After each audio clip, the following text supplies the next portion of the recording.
So good morning. Thank you for joining me today for this webinar, COVID Impacts. And it's a collaboration between NEBOSH, British Safety Council and Health and Safety Executive. So I'll just move my slide on, give you a bit of an overview of what this session's all about. So first of all, I'll just introduce myself. I'm Matt Powell-Howard, and I'm Head of Learning and Partnerships at NEBOSH. I'll be chairing today, so you'll see me popping up after each of the presentations to fire a few questions at the presenters. The questions have come through our social media channels, and hopefully they'll really help illustrate some of the presentations that have been held for us. We are working from home, just as many of you still are. I know we're coming to the end of the start of what the new normal will be, but if you do hear dogs bark or door slam or the postman coming to the door, please bear with us. I know many of you can relate to that anyway. So in terms of the agenda today, we've got our colleague Dave Parr from the British Safety Council, and he's talking about COVID secure workplaces. So Dave is sharing what he's learned over the last 18 months in helping organisations prepare for people returning to the workplace, and just sharing a bit of best practice and things that he's found during auditing and that sort of thing. We'll then be, and bear with me while I read out this presentation title, Testing face shields against a simulated human cough using a breathing mannequin and fluorescence visualization. So Dr. Brian Crook from the Health and Safety Executive will be joining us to talk about a piece of research he and his fellow scientists at the Health and Safety Executive Science Division did via some funded work by the World Health Organization, and really looking about what makes a great face visor, where they routinely fail, what a good level of protection can be offered. And it was based on face masks supplied from Brazil, Nigeria, and some that are used relatively frequently in the UK as well.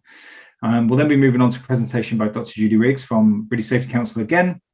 And Julie's going to be talking to something very, very close to her heart, and that's mental health and dealing with grief in the workplace. And the British Safety Council have done some fantastic stuff over the years in regards workplace mental health. So I'm really looking forward to that one. And then last but not least, we have NEBOSH's very own Dee Arp, and Dee is going to be talking about Rethink the Normal. So really looking at agile working and activity-based learning and the sort of language we can use and what they actually mean in practice. So just a few slides here about the collaboration and why we're doing this. So we've had a really great response to this webinar, and when we said, look, British Safety Council, NEBOSH, HSE coming together to do some lessons learned, some sharing of information. We hope this is the start of lots of these collaborations involving, lots of other big players within the world of health and safety, and even some organisations that I might not heard of, but are doing some really good things. So if you've got any ideas of what you'd like us to collectively talk about, let us know. Contact us via our social media platforms, or drop in an email into our respective organisations, and we'll certainly discuss them. I'd say the response has been fantastic. So Health and Safety Executive, Dr. Brian Crook's joining us. For those of you based outside of the UK or Great Britain, you may not be familiar with Health and Safety Executive, but those of you based within Great Britain, certainly you'll know them, no doubt. So the Health and Safety Executive is Britain's statutory regulator of occupational health and safety, and they do lots of activities, not just investigating incidents and the important work of enforcement. They also shape and review health and safety regulations, and they also produce research and statistics. Many of you on this call, like me, will probably go to the HSE website 2 or 3 times a day. It's a fantastic place for guidance, interpretation of regulation, whatever it may be. One-stop shop, really, for health and safety information. Thank goodness for HSE. So Brian works for HSE Science Division, HSE SD, and they're based in Buxton at the Science and Research Centre. If you ever get the opportunity of going to it, I urge you to do so. It's a fascinating place, and it is one of the world's leading providers of health and safety consultancy. They've been incredibly busy, as you can imagine, over the last 18 months. So it's great that Brian can join us today. So NEBOSH, I can talk about these with some authority. I've been here 15 years. We are a leading organisation which provides health, safety and environmental qualifications. We've been around since 1979, and around 500,000 people more now own and have studied for a NEBOSH qualification. Around 50,000 learners each year do our qualifications via our network of over 600 learning partners. And our footprint is over 130 countries throughout the world. So we work really hard to achieve that alongside our learning partners. And our qualifications are highly respected by governments, employers, and indeed by our learners. And we are a charitable awarding body. So what we do is we build qualifications that lead to the skills and competent performance in terms of health, safety, environmental management in the workplace. And we do this by developing syllabuses. That's what I get involved in. We accredit learning partners to deliver those qualifications. We set and mark examinations, and then we award against them. And we are regulated by SQA, Scottish Qualifications Authority. And the last but no means least is the British Safety Council, who joined us today. I absolutely love their vision. No one should be injured or made ill at work. I can't fault it. It's something I think we all feel passionately. They've been around for 60 years, and certainly I first came away with them over 20 years ago. They're a really great quality organisation. They are a trusted leader in health, safety, environmental management. Like us, they are a not-for-profit, and they actually get involved in, I'll talk in the next slide about what it is they actually do, but they also do lots of lobbying on legislation and campaigning, and they do it very effectively as well. So the main thrust of their offer, the British Safety Council, membership for organisations. They do training qualifications. Very pleased to say British Safety Council is a gold learning partner of NEBOSH. Audit and consultancy, which is where they bring some tremendous value, and that's what Dave's going to be talking about today, some of the learning they've done while they've been undertaking audits of workplaces in terms of COVID. And they also provide that policy opinion we've just touched on, and also a highly regarded awards, health and safety awards ceremony each year as well. We'll get into the presentations then, I think. Hope you enjoy it.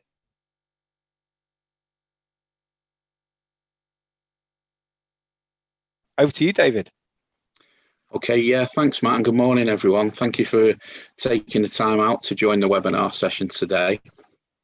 As Matthew has said, I'm currently engaged as a technical advisor for British Safety Council, having previously spent over 15 years full-time with the organisation in several different roles, the most recent of which was as Policy and Technical Executive Director.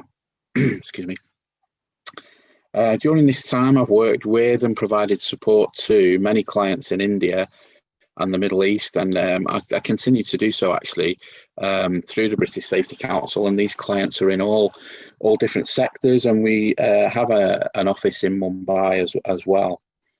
I've also been working over the last 12 months for two government-appointed bodies directly part of a team concerned with developing COVID-19 protocols and arrangements. So in the session this morning, I will outline some of the most commonplace approaches to managing the risk of COVID-19 within the workplace, and some examples of good practice that I've seen, together with looking at some specific control measures that can be implemented to reduce this risk. Cheers.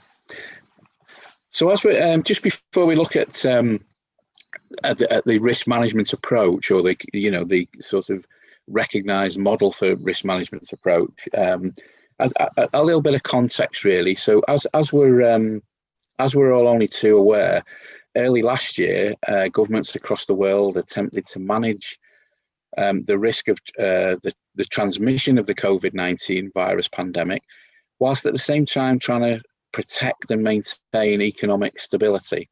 It's fair to say, I would think, that we've all lived through times over the last 18 months that we've not seen in a generation, with an impact many of us have had for years considered only a theory, really, in our business continuity planning and things like that.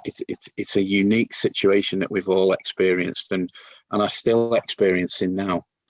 So this last year has taken a massive toll on societies across the world, impacting affluent nations and the less affluent nations alike. But now, as we know through our acquired knowledge through this period about the virus, and not least the availability of effective vaccines, we're beginning to see light at the end of this awfully long tunnel.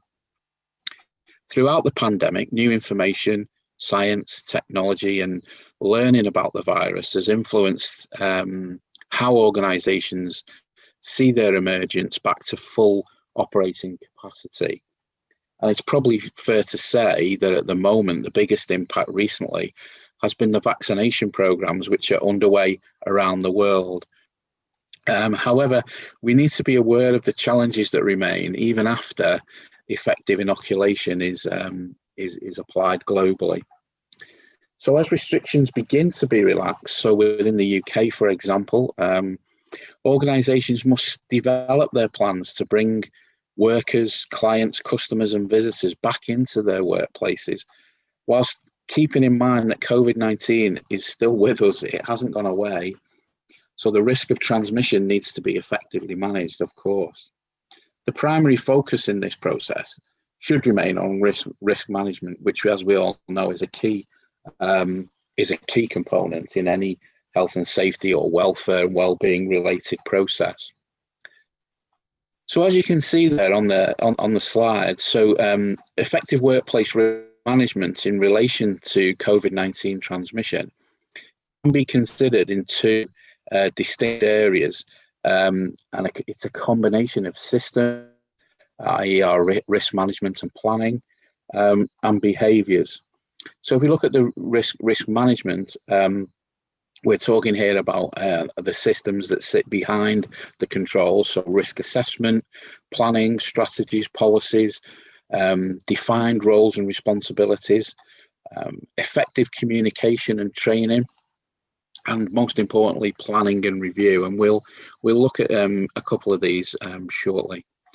In terms of control measures, some of the most commonplace and some of the most effective, and again we'll look at we'll go through a couple of these shortly.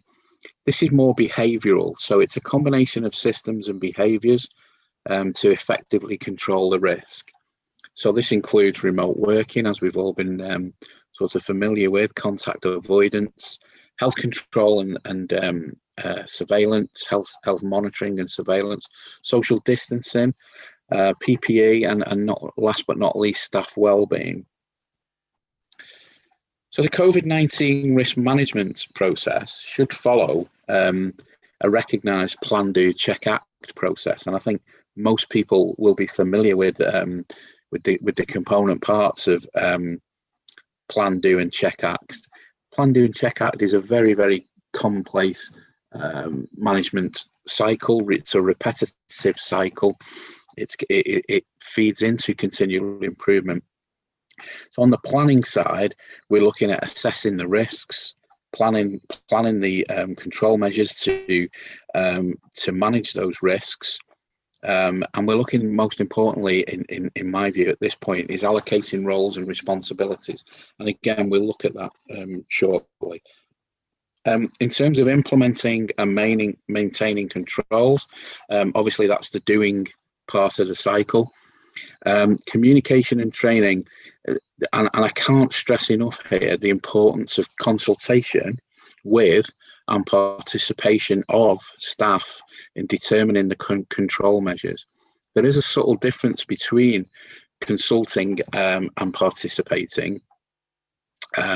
Participation really is defined as being involved in the decision-making process, and as these control measures are going to affect every single member of your staff, they should and must be involved in the process of selecting the controls. So then we move on to the sort of checking part, if you like, of the management cycle, the management of COVID-19 cycle, which is monitoring how effective these controls are and reviewing and revising the arrangements, which is the sort of continual improvement part. I think at this point, might get a bit contentious here, but it's worth considering of the validity of some of the terminology that you often hear and has been used quite frequently in relation to managing the risk of COVID-19 within the workplace. It was very, very commonplace to see and hear people refer to COVID secure or COVID safe. You hear that term used time and time again. It is actually a phrase that the UK government, for example, used in their initial guidelines on COVID-19. I must stress here, this is a personal viewpoint. This is Dave Parr, it's not British Safety Council or NEBOSH, but I don't believe such a condition exists. If COVID secure workplaces can be achieved, then why have we all been working from at home for the last 12 months, maybe longer, and indeed been instructed to do so by the same governments that are using this terminology? I think it's far more accurate to say that employers must ensure the risk of infection from COVID-19 is reduced as far as is reasonably practicable. And that's a phrase we're all familiar with in the health and safety world and outside the health and safety world. And it means that, we're balancing the risk, the level of risk, against the effort and time and resource that we need to put into it to control it. And I think that's far more accurate than giving people the impression through using the term COVID secure, COVID safe. As I say, I'm far from convinced that such a condition exists. So in the first instance then, let's take a look at the risk management side and let's look at our risk assessment. It's essential to consider the risk of transmission, and we assess, again, people will be very familiar with this, we assess both the likelihood of the risk occurring and the severity of the outcome should it do so. And as we've seen over the last 18 months, unfortunately, over 4 million people across the world and 400,000 in India alone have died from COVID-19 related illnesses. And therefore, it's reasonable to expect that initially this element of your risk assessment process could be expected to evaluate the highest possible severity. In other words, becoming infected with it could result in fatality. And until such time as appropriate control measures are effectively implemented globally, then this risk, this severity level is very difficult to actually reduce. However, as we've seen recently, and as I've already mentioned, the vaccine program is currently being administered to real great effect in many, many regions. Probably one of the largest, if not the largest, has been within the UK. Now, it's important and to note at this point that currently there's no definitive evidence whatsoever that being vaccinated once or twice directly prevents transmission of the virus or infection. But what it does do, and what it's been focused on, is reducing the effects of the virus. So ultimately, we could say that the vaccine has been very successful and instrumental in reducing the most severe effects in many, many cases. So if we then focus on and effectively implement suitable control measures, it should be possible to reduce the likelihood of transmission and thereby provide a sort of balanced evaluation of the overall risk. A risk assessment, as you can see on there, should consider the following two questions. So where within the workplace can people come into direct close contact with others or surfaces which are potentially contaminated with the virus? And secondly, what activities do we undertake in our workplace which give rise to the opportunity for this transmission? There's things that we can do initially in the planning stage, such as looking at our workplace setup, our configuration of equipment and workstations. We can look at how people access and egress the workplace, how people travel to and from their place of work, and what are the activities that we're actually carrying out in our workplace. Some of these are going to be more higher risk than others, and some of them are going to look at, reduce, sort of result in reduced occupancy. So we can use floor plans, and I would always advise this. You might think that you know the exact layout of your workplace, but let's get this in detail. Let's look at our site layout plans and identify, pinpoint locations where people are likely to interact or could possibly interact or even assemble. From this, the contact points or potential congestion hotspots, as they're sometimes referred to, obviously could be will result in an increased risk of transmission, but we can identify them from these from this assessment, if you like.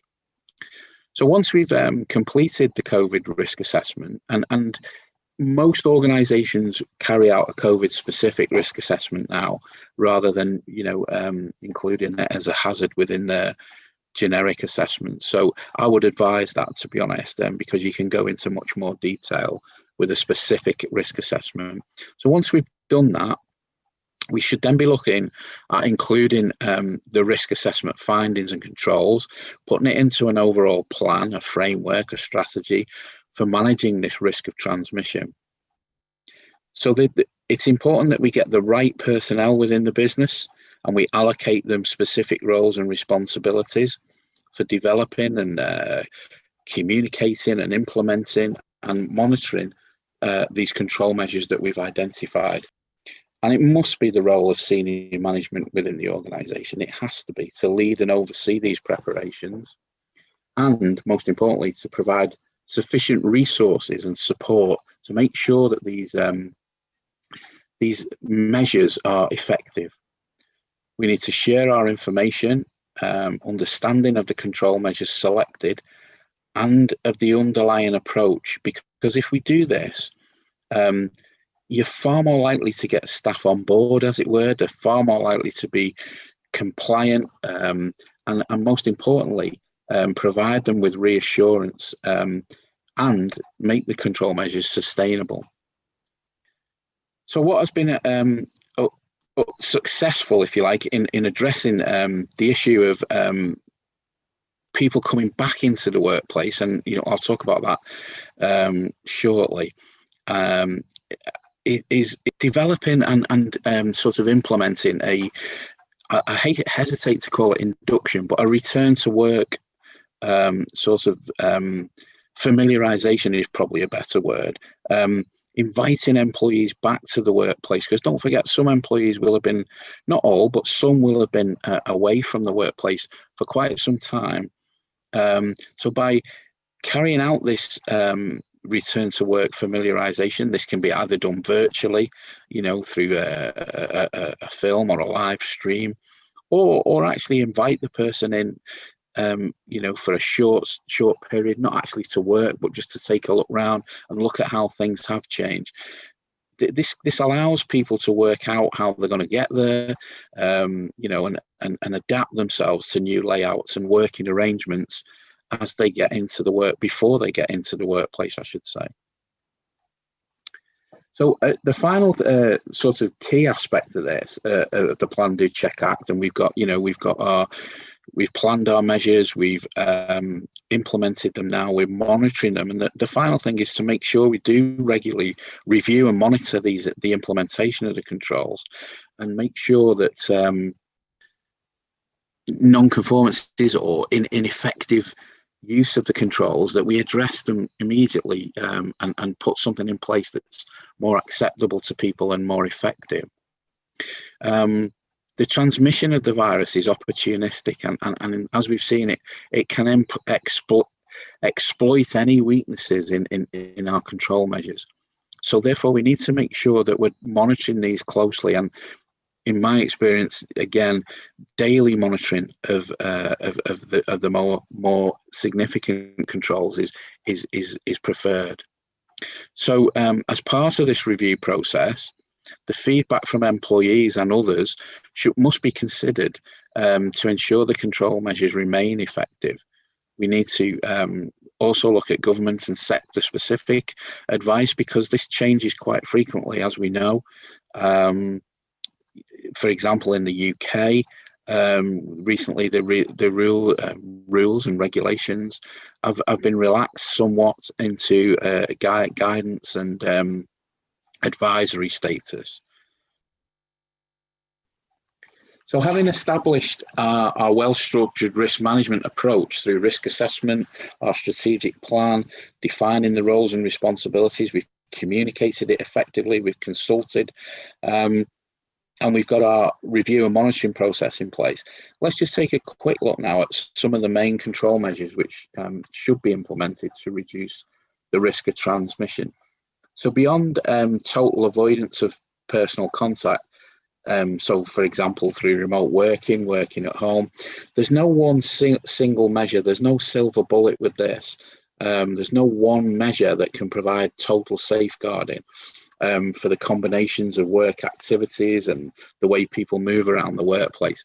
So therefore, we need to put in place a selection of specific types of control measures, which can be combined to provide the best practical protection to employees. And these options are presented as a range of measures which start with the most effective through to those which are considered to be the least effective, but still have a part to play as part of the overall arrangements.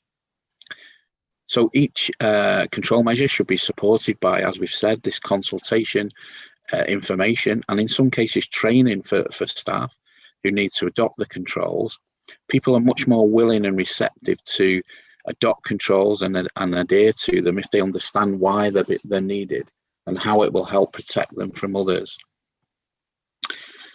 So if we follow a recognized control hierarchy, the most effective method of protection is to avoid all direct personal contact.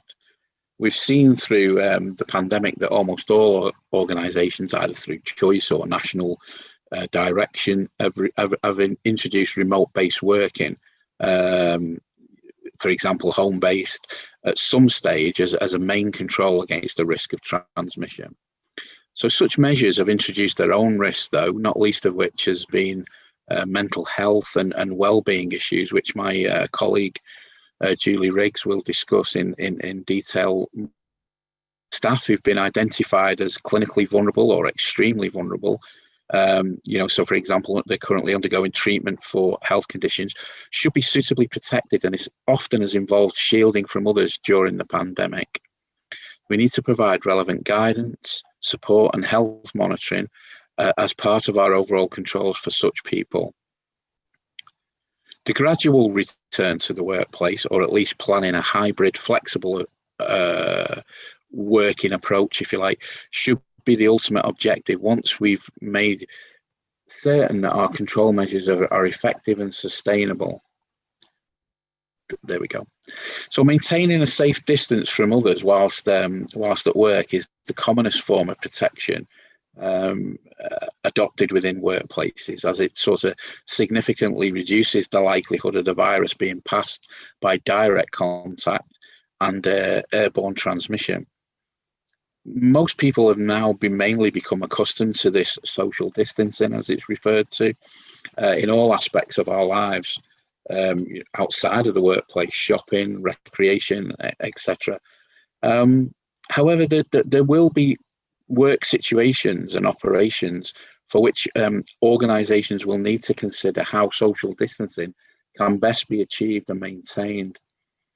Applying social distancing sort of controls has undoubtedly presented logistical and behavioural challenges for us all. Working out where you can maintain people's separation or where congestion of people may occur can be difficult, but as we've already discussed, we need to consider the workplace layout and the flow of people around the workplace. The easing of the social distancing requirements within England, for example, and imminently within other parts of the UK, has made people review and reassess this control measure. But many organisations that I've spoken to fully intend to keep this as a control until such time as it's proven that the virus has abated a little bit. So another important control measure arising from risk assessment is the health surveillance, which includes obviously COVID testing and vaccinations. So identifying people who may be infected with COVID-19 or have been in close contact with an infected person, and then isolating them from work for a period of minimum period of 10 days anyway, until they're clear of the infection, is a key control measure and will remain so. It's worth remembering here that people carrying the COVID-19 virus may also be asymptomatic. In other words, they can still transmit the infection before they display any symptoms, and indeed may never actually display those symptoms at all. So obviously testing is a significant control measure.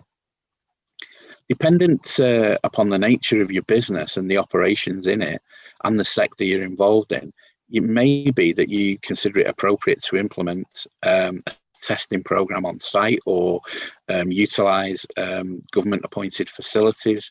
So for key staff, if you like, so for example, health and social care, emergency services, teaching staff are very well used now to being tested 2 and 3 times every week as part of their control measures.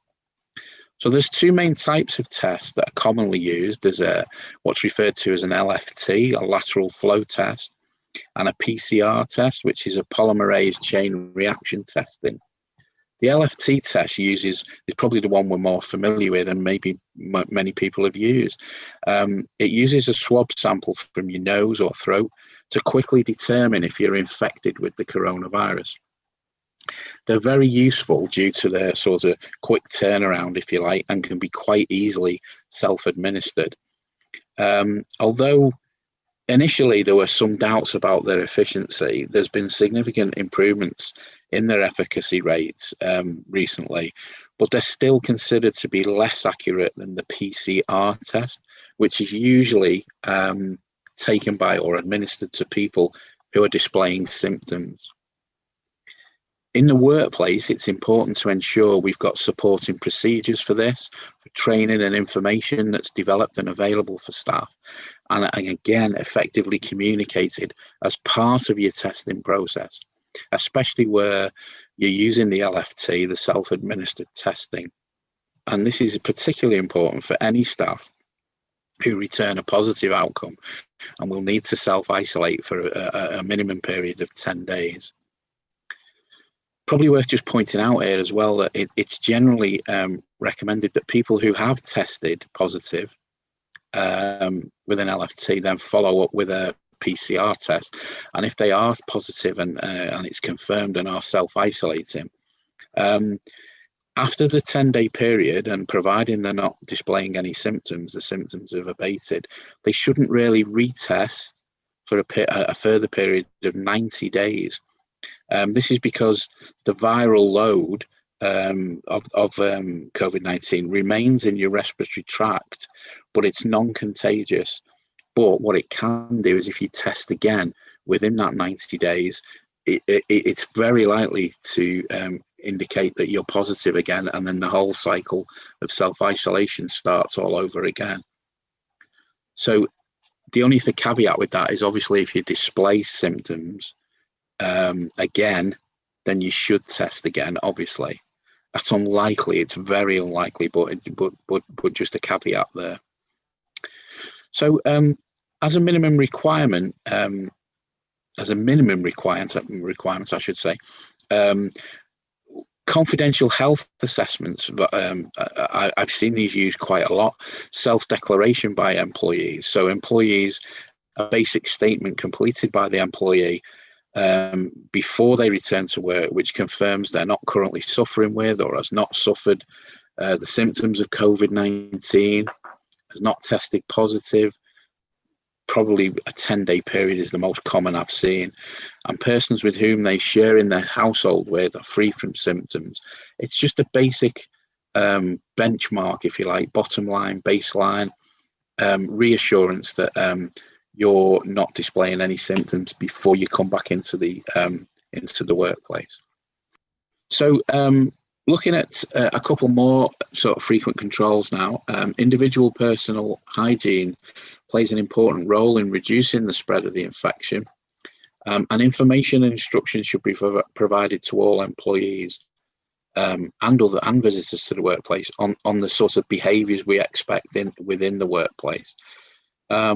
This is part of the overall management control process, and we can reinforce this frequently with, as we've said, signs, messages, prompts, visual presentations throughout the workplace. So some common examples of this, and I'm sure that you've seen this as well, is messaging telling you to frequently hand wash, sanitize, correct, use disposable paper towels, and so on. excuse me. So the focus of our cleaning in the workplace, the cleaning regime, should be on the work surfaces themselves, equipment and tools and structural elements of the workplace that people routinely touch and come into contact with. Obviously, contamination by the virus is not visible, so cleaning routines must assume work on the basis that there's always potential contamination present. Cleaning and sanitizing surfaces and equipment reduces the level of potential contamination and the risk of the virus being picked up and transmitted to employees and visitors. So it also provides a clear message to employees that workplace hygiene is important. Most organizations that I've worked with during the last 18 months have at the very least increased their workplace cleaning regime. So it could be twice a day now. It could be that there's localized cleaning and sanitizing equipment placed near workstations for people to do it themselves in between times. Some organizations I've seen have actually got permanent cleaner on site, covering different areas throughout the day. So just moving on to one that we're all familiar with and the contentious issue of face masks. Though we would always consider PPE, personal protective equipment, as a last resort in our normal recognised control hierarchies, in relation to COVID-19 management, it's a vital component in our overall control strategy. Face coverings are not actually PPE, because PPE is designed to protect the individual. Face masks actually protect the community from the individual. So we're actually probably better referring to them as the more accurately referred to as CPE, community protective equipment. They're intended to reduce the risk of transmission from the wearer to others directly into the general environment. Most places now, most regions, most countries, it's either an expectation or a mandatory requirement in public situations and workplaces, shops, supermarkets, public transport, to wear a face mask. And the universal use of face coverings, face masks, as a minimum requirement should be implemented for our employees who can't maintain the social distancing that we talked about earlier, as for operational circumstances. So the use of any other PPE that we normally required for work activities generally is reserved for those at higher risk of infection. So high risk jobs are considered to be those with the high potential for exposure to known or suspected sources of COVID-19. So we're talking about people working within a medical setting, healthcare or laboratory testing here.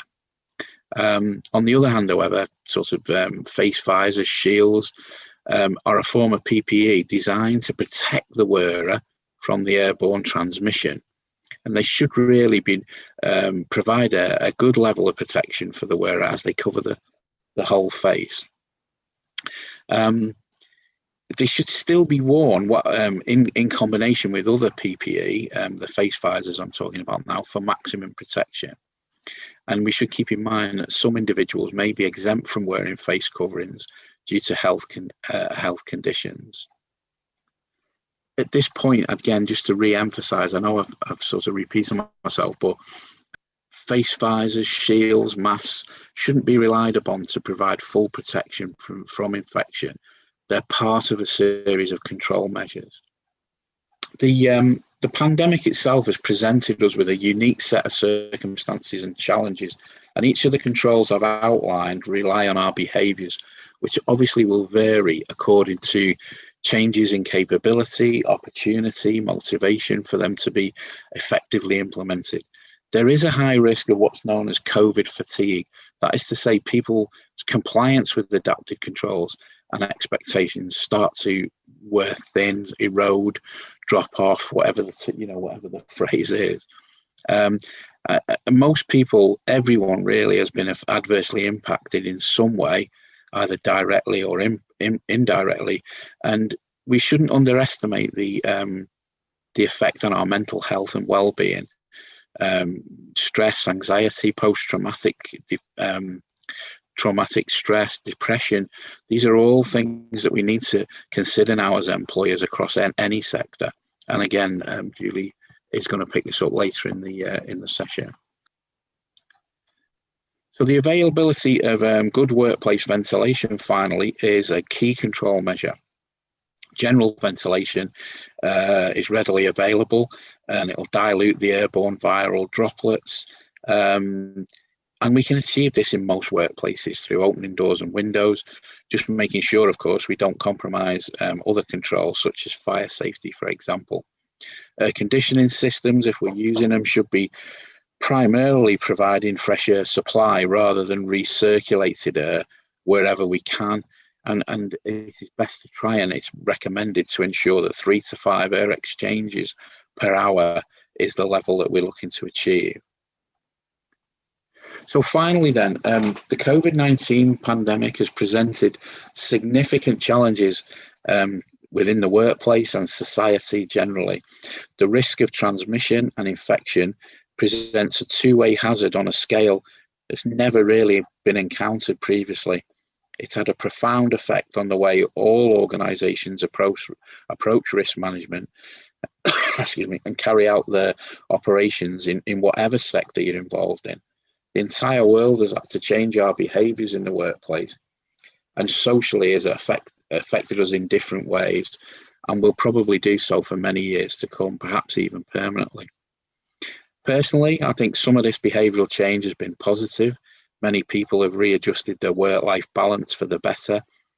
But tragically, as we've said, many millions of people have been directly affected, either themselves or their close family members in some way by the virus.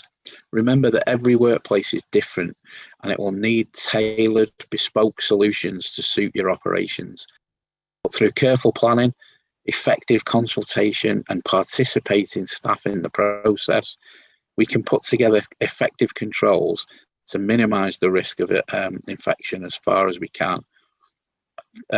Employers and employees, we need to recognise we'll understandably be anxious about returning to the workplace, but if we work together to ensure everybody's health and safety and well-being is protected, it actually, as we said, we can turn this negative into a positive. Thank you for listening to this session, and let's stay safe. Thanks, Dave. That was really, I think you met the brief perfectly about really sort of providing some very, very practical, sensible and proportionate controls for the workplace, and I'm doing inverted commas after what you said, making COVID secure workplaces, and don't apologize for being a bit controversial. Nothing wrong with that. I really like the way you simplify the risk assessment process, really around where and when can contamination occur. When you start thinking of it in those terms, it makes the process a lot easier. I would hope lots of people are already well on with that piece of work anyway. So I've got a couple of questions I just want to fire at you, if I may, Dave, that came through from our people listening in today.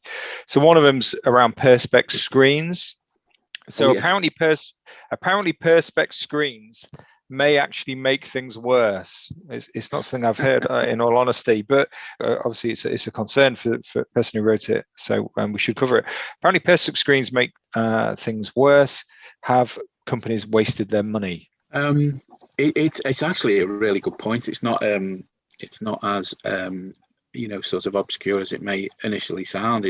It's a control measure that many organizations use. You'll see them between workstations, for example, and you even see them on national TV in the UK on game shows and things like that between contestants. So the idea is, with the perspex screen, the control is that obviously it will protect the individual behind the screen from inhaling or coming into direct contact with the virus and with the airborne droplets. However, obviously, it becomes a high-risk surface then, the screen, and therefore if people come into contact with it, touch it. We need to make sure that we're cleaning the screens on a regular basis. Also need to make sure that wherever possible, they're actually sort of floor to ceiling, if you like. And I know that sounds a bit extreme, but if there's gaps at the top or the bottom, you know, even underneath the screen, it sort of really dilutes the effectiveness of them, because this is an airborne virus. Yeah, and we're going to be, you know, we've all seen, haven't we, where there's a screen here, but the person behind it can't hear what's being said, so they stand to one side of it as well when you're having those conversations. So, last question then, Dave, because I'm mindful of time, and I thought this was really interesting. But somebody has asked, in reality, what difference has the pandemic made to the average worker? So in terms of what difference has it made, I think, as we covered in the session, the main thing is behaviours, isn't it? You know, if you'd have said 18 months ago that, you know, when you go to work and on your way to work and on your way home and while you're there, you're going to have to wear a face mask, you're going to have to keep away from people, you're going to have to make sure you're cleaning your hands regularly. It's a behavioural thing, I think. I think that in my again personal opinion, I think people's behaviours have improved. That's just, you know, I think people are far more conscious of other people's needs now as well. One of the main changes is that many organisations now, not through choice, have actually found that hybrid working, you know, some flexibility, you know, we're in the workplace a couple of days, we're actually working from home, is actually proving to be more efficient. It's proving to be more healthy for the individual. So I think that's here to stay, personally, in lots of organisations. Thanks, David. I think it would have been a really great process to have started filming you on day one, if you like, of the pandemic, and then watching how things evolved over the last 18 months. But there was loads of really sort of sensible and proportionate risk control measures in your presentation there that I think people would be really interested to hear. Many of them, some people will be doing already, others maybe not, and they want to adopt some of those. So thanks ever so much for your time today, and for putting that presentation together. I really enjoyed it, and I hope to speak to you soon. Cheers, Matt.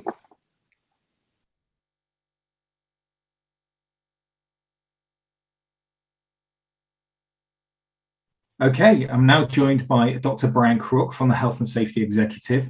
Brian is a principal research microbiologist, and he's going to be taking us through some research that he and his team did on the how face masks work within a clinical setting. I'm sure you're going to position that a lot better than I just have, Brian, but I'm going to share my screen and pass the control over to you. Thank you for joining us today. Thank you very much, Matt, and welcome to ladies and gentlemen who are joining this presentation. Okay, so as Matt just said, I work for the Science and Research Centre at Health and Safety Executive in Buxton in the UK, and we've done a piece of work where, as the title says there, testing face shields against a simulated human cough using a breathing manikin and fluorescence visualisation, and I'll describe all of this in the following presentation.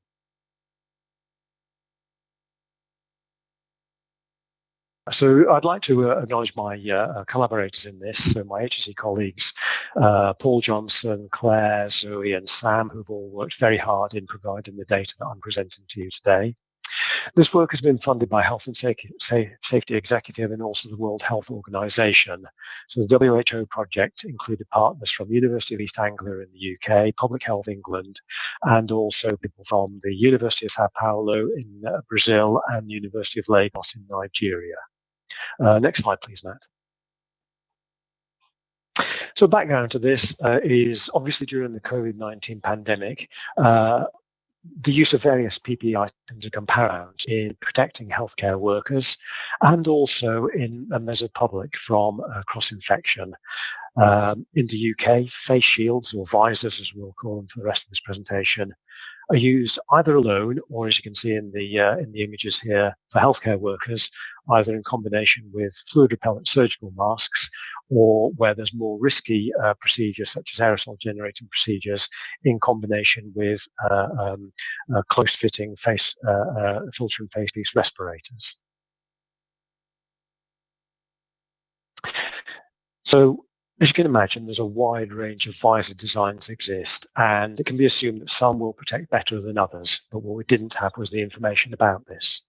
And the current standard European standard method for testing visors, it uses a laser light test where you shine a laser light at a mannequin wearing a face visor. And this only really looks at the assessment of protection against particles or sort of heavier particles, and not potentially aerosol generations from a cough. And therefore, a project was funded by HSE to develop better assessment methods. And we also had additional funding from WHO to assess visors being used by healthcare workers and also by members of the public in resource-limited settings. So the preliminary work, we prepared apparatus, we developed methodology, and we tested the performance of visors against a simulated cough challenge, a human cough challenge. So in doing that, what we've done is we've built a mannequin test rig, and I'll show you some images of that shortly, based on that described in the N166. And we used two different size breathing mannequin heads.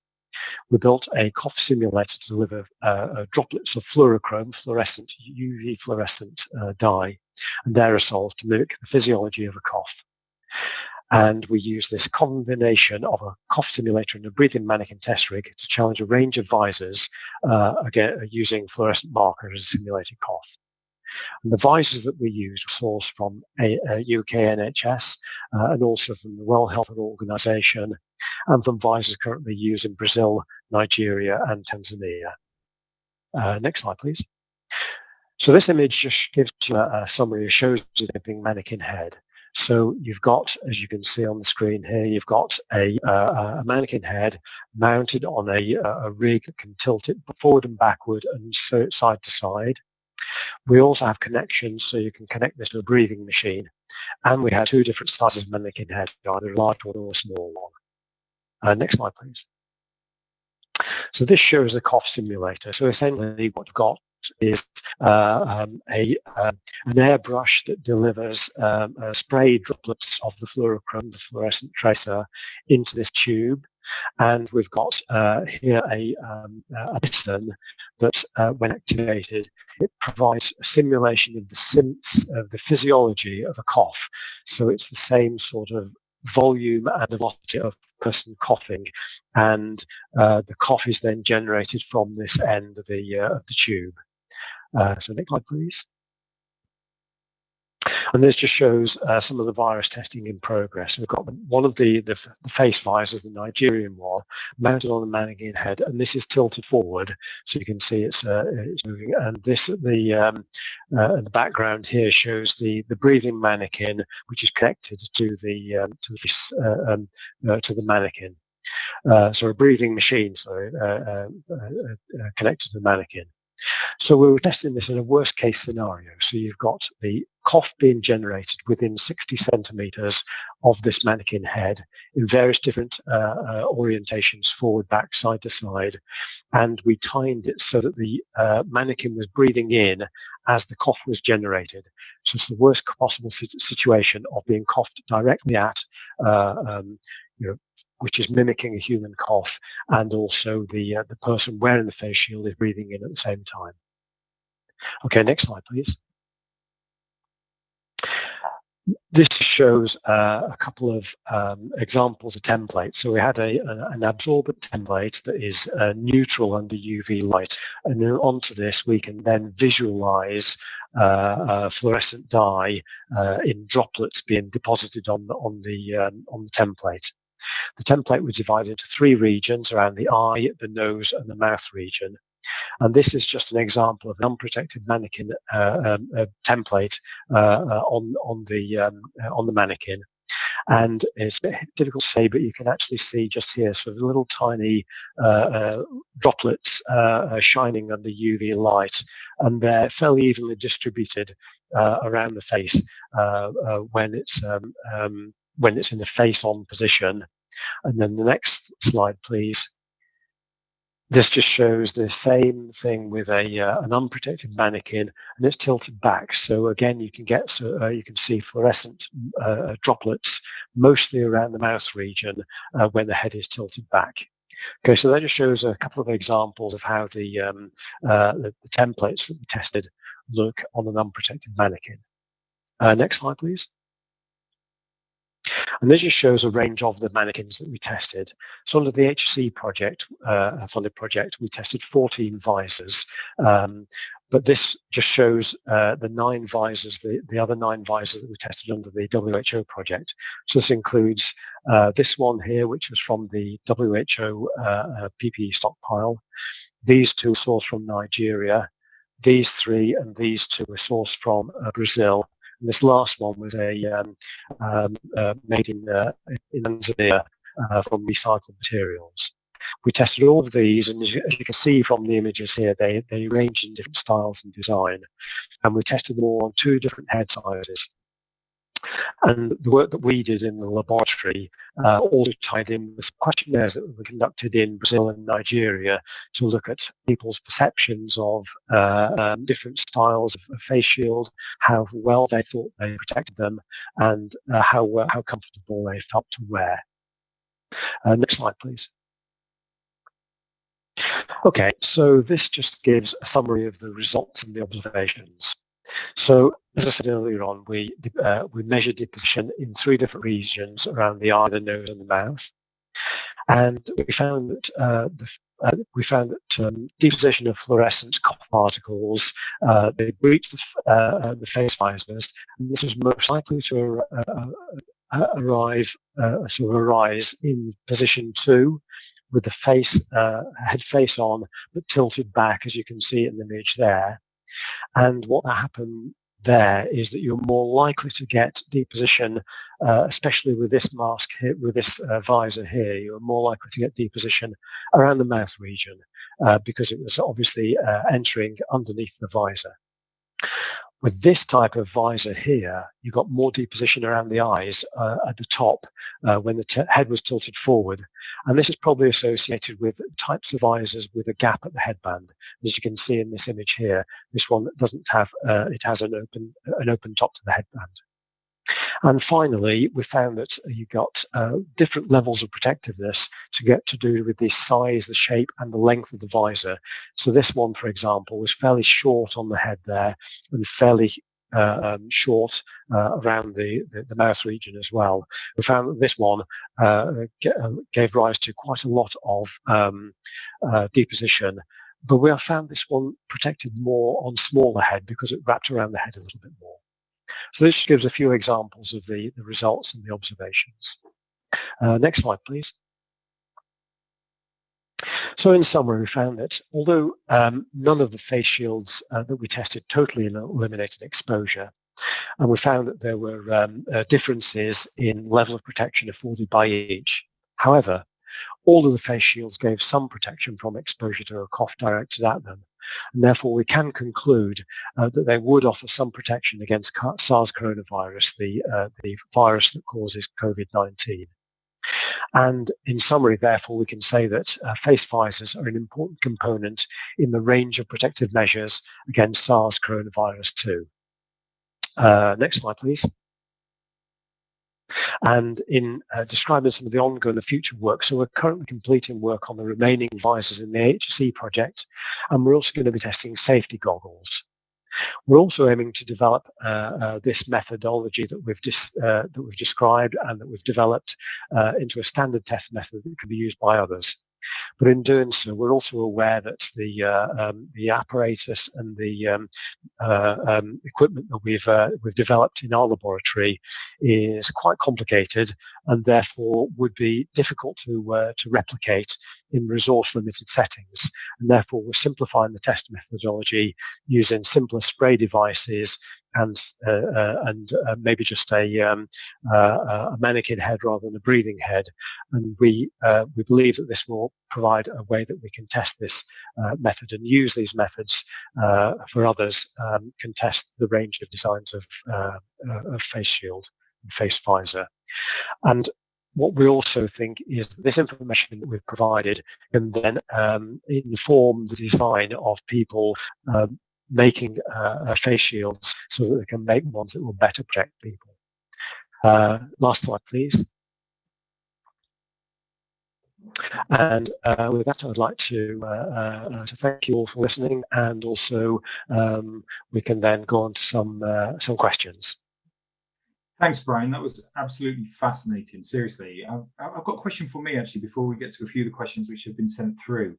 Okay. You mentioned a visor there that was made from recycled materials in Tanzania. I think it was. Yeah. Is that something that are you finding in your research that people are being fairly innovative and trying to make some form of PPE from what limited resources they have in certain parts of the world? Oh, absolutely, yes. And then that one, as I say, from Tanzania, as you say, is made from recycled material. And what they're doing there is they're using 3D printing to make the headband, and using other sort of recycled material for the actual sort of shield part of the visor. So yes, there's been a lot of innovation. I'm aware of projects that have gone in the UK where you've had schools that have made face shields from using 3D printing technology, and I think the level of innovation that has been generated within the current pandemic has been marvelous. Fantastic, thanks, Brian. It's a bit reassuring as well. I was a bit concerned there people were just sort of getting bits of plastic and trying to fit them to a headband or something, but you are right. The innovations that people, I forget what the phrase is. Is it requirement and invention, something like that? That's right. Yeah, the mother of invention. That's right. Yeah. So necessity is the mother of invention, and I think in the current necessity, you're absolutely right. And if you can work to, and I think the Tanzanian example is where they were given a design template. So they were given the information on what dimensions the actual shield part of the face visor should be, and then they're able to adapt it to their own, to what they could develop. Great. So I've got 3 or 4 questions here, Brian, that's come through from social media and from our network of learners and alumni. Yeah. This sort of follows on quite nicely from what we've just been discussing, really. But does the quality of face visors differ massively across the globe, really? And as part of your study, did you find that the quality differed a great deal? Oh, absolutely, that's right. And before we sourced the face visors that we used in this project, I sort of assumed that they would all be fairly similar in design, but in there's a wide range of designs in terms of things like the wrap around the face, and also things like whether or not they have a foam headband at the top of the actual plastic shield is held on to, and also the size and shape of the visor as well. So there has been quite a range of design. And going back to what we were discussing a moment ago, I think that then it indicates where some standardization will be really helpful in terms of that. But in order to develop standardization, you need an evidence base to say which works well and which works less well. Yeah, that's an important point, and your research will be feeding into that. Indeed, absolutely, that's right. Yeah. Important stuff. Completed and sent to the WHO will then feed into that information that will go globally as well. Yeah, amazing. So typically, what is the lifespan of a visor? And again, I assume you find this differs from country to country. And following on from that, are you finding that face visors degrade quickly? Again, I suppose it depends on the conditions in which they're being used. So 2 questions. What's the lifespan of a visor typically? And are you finding they do degrade quite quickly? Yes, so in settings in healthcare, for example, they might well be treating visors as single use and just disposing of them, because it's sort of simpler to do so when you're getting rid of the rest of your personal protective equipment. However, that could be seen as wasteful when things like visors could be reused. So long as you've got methods to clean them properly and decontaminate them, then they could be reused several times over. And again, it depends on the design of the face shield. Some of them, of the ones that we tested, were flimsier than others, and you could see quite clearly that they would probably they wouldn't stand more than a couple of uses, whereas others you could see that they could probably be used several times over, so long as you've got a decent methods to clean them and to decontaminate them. Because obviously that's the important thing, is with any reusable personal protective equipment, you're going to have some method of cleaning it and decontaminating it. Okay, great. So one last question really, and that was, one last question. What's the ideal combination of protection then for people who are certainly working in healthcare settings or elsewhere? Is there, we want the eyes protected, we also want the breathing zone protected. Is it best to wear a combination of PPE? Is that reasonable, or does that introduce other issues like comfort or whatever it may be? Okay. Again, this is done on a case-by-case basis, depending on risk. If you're doing a procedure with a high risk of exposure to say COVID-19, for example, in healthcare work, doing an aerosol generating procedure, then you're probably going to be wearing respiratory protection. And probably also a face shield, a face visor over the top of that, because the face visor not only provides additional layer of protection to the respiratory protection, so therefore it means that you can wear that respiratory protection for longer, or under less risky settings, you could use a fluid-resistant surgical mask, which provides less respiratory protection, but that combination of those layers of the surgical mask and then a face shield over the top of it will provide that additional layer of protection. The other important thing that it does in wearing a face visor is it provides that level of protection around the eyes, and it also does things like it provides that physical barrier, so it prevents you doing things like accidentally touching your eye or rubbing your eye or whatever, because you can't get at it, and therefore it prevents you from accidentally inoculating yourself from any contamination on your fingers. So I think you're absolutely right. It provides that. It's all to do with layers of protection, isn't it? And then taking them off carefully so that you don't cross-contaminate yourself. So it's that. It's those procedures or protocols, and that's very important. Yeah, and also I really like the bit you mentioned there about the visor protects you from inadvertently, touching. You don't have any sort of read through. Yeah. And I don't really consider that before. Great. Brian, that's right. It's human nature, isn't it? It's yes. Even just talking about it makes my eyes itch. So yeah, absolutely. You can't help it, can you? Yeah. No, you can't. Brian, I think that was a great presentation. Seriously, I really found that. Thank you very much. Thanks ever so much for all the efforts and the work you and your colleagues are going into. It's a really important part of the jigsaw, I think. So thank you for taking the time to join us today and put that presentation together for us. No problem. It's been a pleasure. Thanks very much.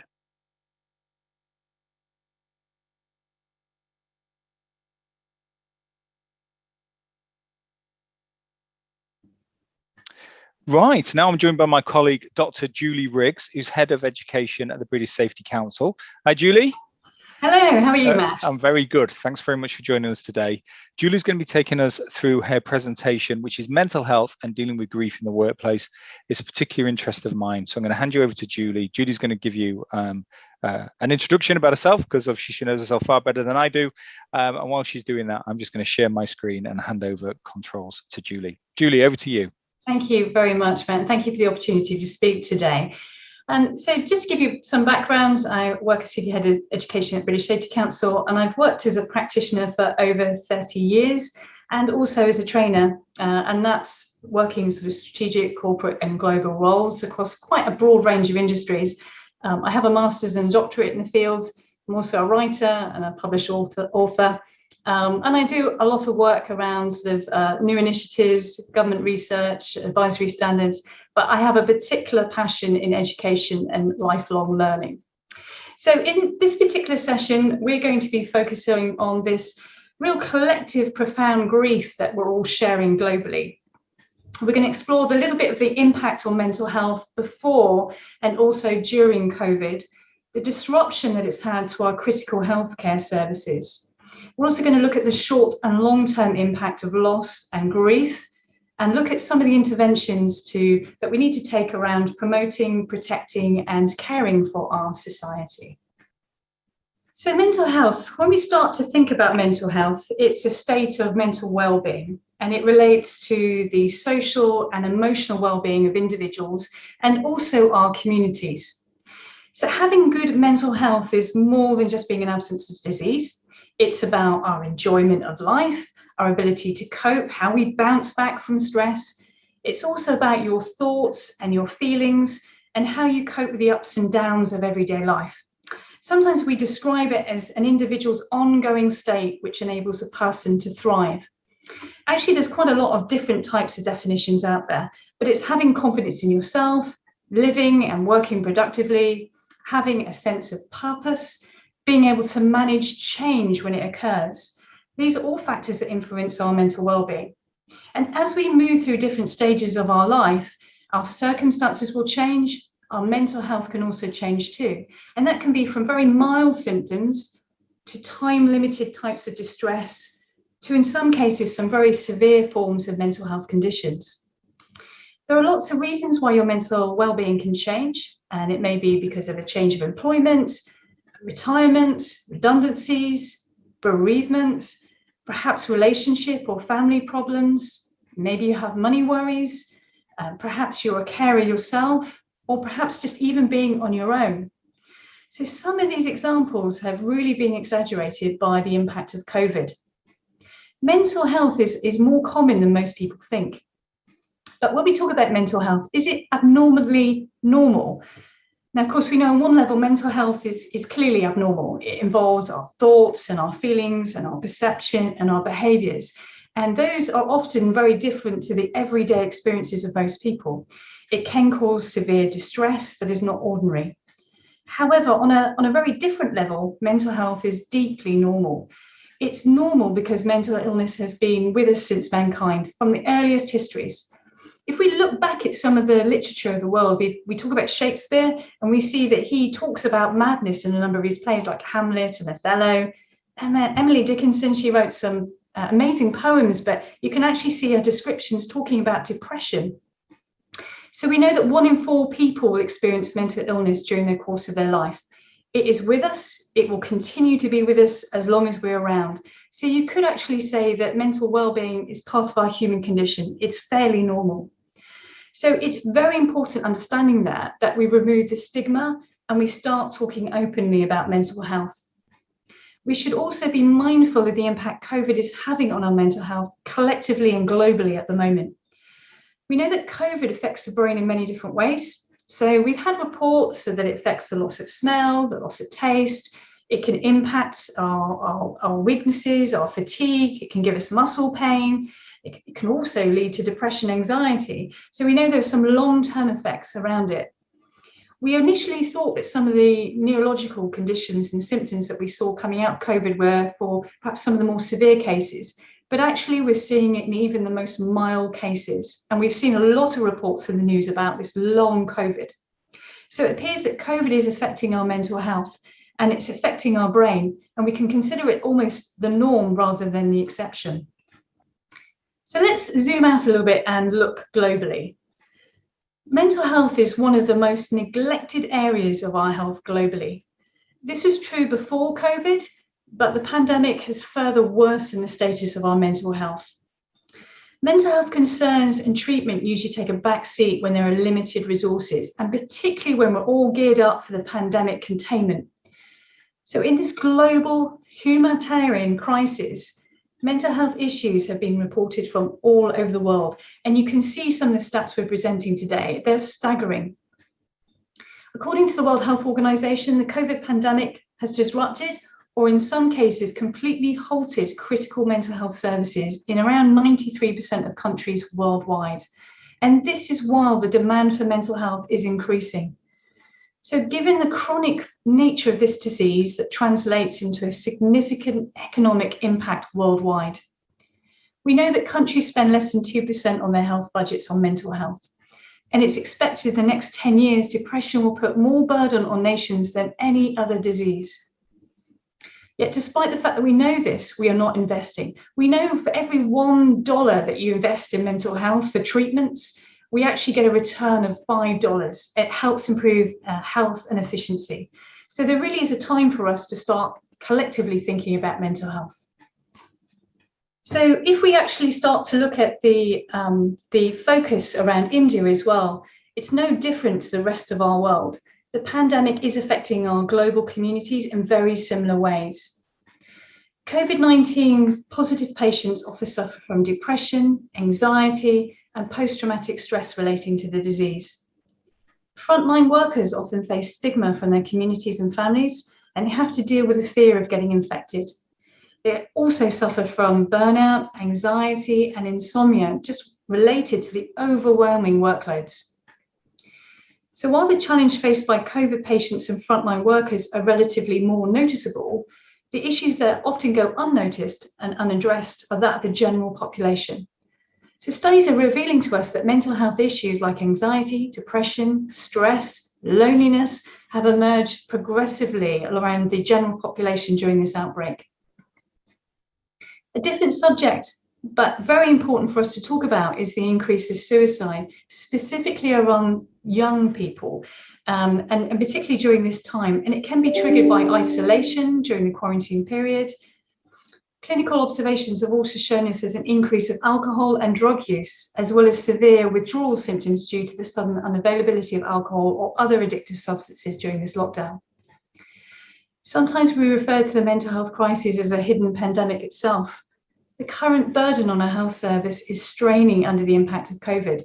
Therefore, collectively, we need to come together as health professionals, community health workers, persons affected by mental health, families, schools, employers, civil society organisations, and policymakers. We need to look and develop and build on our infrastructure around mental health and recognise the crisis that is occurring.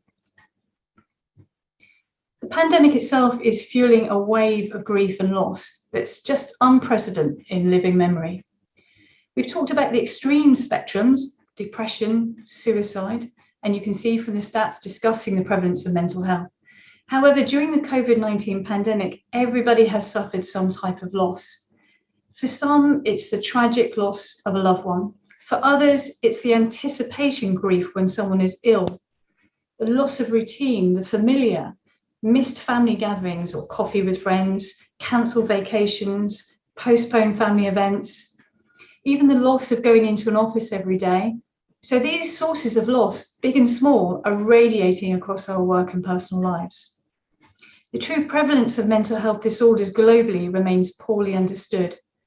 Diagnostic statistics alone would not bring us anywhere close to the truth of understanding what the true figures are. So mental health typically is unreported and underdiagnosed, and even more so in this climate. If we look actually to other world events that have happened in the past, so let's say SARS as an example, when we had the global outbreak in 2003, it was associated with a 30% increase in suicides in people over the age of 65. So strategies like quarantine, although very necessary, they do minimize viral spreads, but they can have a very negative psychological impact, and they can cause post-traumatic symptoms such as stress, depression, insomnia. Job losses, financial struggles during global economic downturns have also been associated with long-lasting decline in mental health. Historically, the adverse mental health effects of disasters and crises like this impact more people, and they last much longer than the actual health effect itself. So we are aware that these conditions created by the fallout of the pandemic is a perfect breeding ground for chronic stress, anxiety, and depression. For people with a general predisposition towards some forms of mental health conditions, like OCD as an example, we're likely to see that COVID will trigger and worsen some of these symptoms. Particularly people who have chronic germaphobe, unless they're receiving appropriate mental health treatments, this can exacerbate and become worse for people. The United Nations General Assembly resolution actually provided a comprehensive and coordinated response to the COVID-19 pandemic. And they've encouraged member states to address mental health in the response to and recovering from the pandemic by ensuring widespread availability of emergency medical health and psychosocial support. Their recommendations focus on management strategies to prevent new risks and reduce existing risks to mental health. So they include applying a whole of society approach to promote, protect, and care for mental health. And this involves looking at risk reduction strategies. And so we talk a little bit about COVID risk assessments and taking into consideration marginalised and vulnerable people. We also want to ensure widespread availability of emergency health and psychosocial support. So that's supporting communities, strengthening social cohesion, invest in mental health interventions. Interestingly, there is so much more that we can do as a community, as families, employers, to help with those early interventions, which we'll talk about. We must also include issues for related hazards such as substance abuse and also an increase of violence. We must support recovery from COVID-19 by building mental health services for the future. This is about development and funding for communities, organising community-based services that are very accessible for people. We need to promote positive coping and psychosocial well-being in the population through effective communication about COVID-19 and mental health. COVID pandemic exposure, the vulnerability of our health system globally. For a health system to achieve sustainability, that strong primary healthcare is essential, and it must be integrated, not a silo separate approach. Investing in mental health requires a multi-sectional, integrated approach. It must entail the whole of society. So therefore, community-based interventions along with primary care services and public health and employers are really important.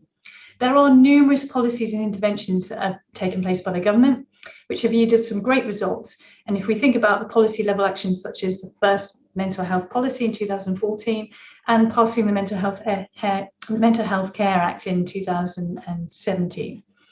But community-based mental health can help expand this and help address some of the gaps in the delivery of mental healthcare in India.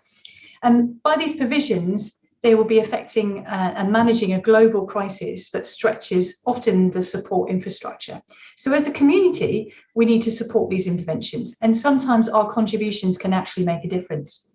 We've found that actually there are quite a lot of people who have started these interventions. If we just look at social media as an example, people are expressing their grief, and from these activities, we have found community-based social groups. So in India in particular, we've seen WhatsApp, Instagram, and Twitter groups.